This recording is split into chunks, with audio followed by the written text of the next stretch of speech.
মানে আমাদের ঈদের আনন্দটা প্রায় তো 9 দিন অবধি থাকে বা 7 দিন ব্যাপীও অনেকে করা হয়। তো এটার সাথে সাথে পয়লা বৈশাখের একটা আমেজ পাচ্ছি এবার। সো শো নিয়ে অনেক ব্যস্ত থাকবো। স্টেজ শো নিয়ে যদি একটু জানতে চাই, দূর দূরান্ত ছুটে বেড়ানো হয় শো এর কারণে, সব থেকে মেমোরেবল স্মৃতি যদি একটু বলতে বলি, যে কোনো শো থেকে সালমার সাথে কী ঘটেছিল আসলে? আমার মেমোরেবল বলতে দুটো জিনিস আমার খুব মাথায় কাজ করে। আমি তাবিজ পেয়েছিলাম সিলেট থেকে, গাচ্ছিলাম, স্টেজে উঠে গান শুরু করেছি, হঠাৎ দেখে একটা ভক্ত সোনার উপর তাবিজ এভাবে ধরে সে সব দুলে দুলে একদম নাচতে নাচতে। হ্যাঁ, এক্স্যাক্টলি। সো সব কিছু মিলিয়ে আমার আসলে দর্শকের মাঝে থাকতেই ভালো লাগে, বিকজ সবার ভালোবাসাই যেহেতু আমি আজকের সালমা।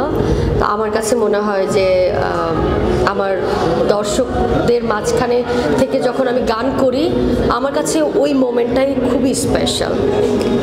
এত বছরের ক্যারিয়ারে যদি সবথেকে বড় প্রাপ্তি জিজ্ঞেস করি সালমার, সেটা কি? দর্শকের ভালোবাসা পাওয়া, আর আপনাদের ভালোবাসা তো আছেই। ঈদে কি রান্নাবান্না করা হয় কিনা? শুধু ঈদে না, আমি এভরিডে রান্নাবান্না করি। ইনফ্যাক্ট আমি আজকেও রান্না করেছি। কাজ করি, কাজ শেষে আধা ঘন্টা সময় হলেও আমি রান্না করি, বিকজ আমার বাসায় কোনো কেনা খাবার চলে না, আমি সব নিজে হাতে পাক করি। সবথেকে পছন্দের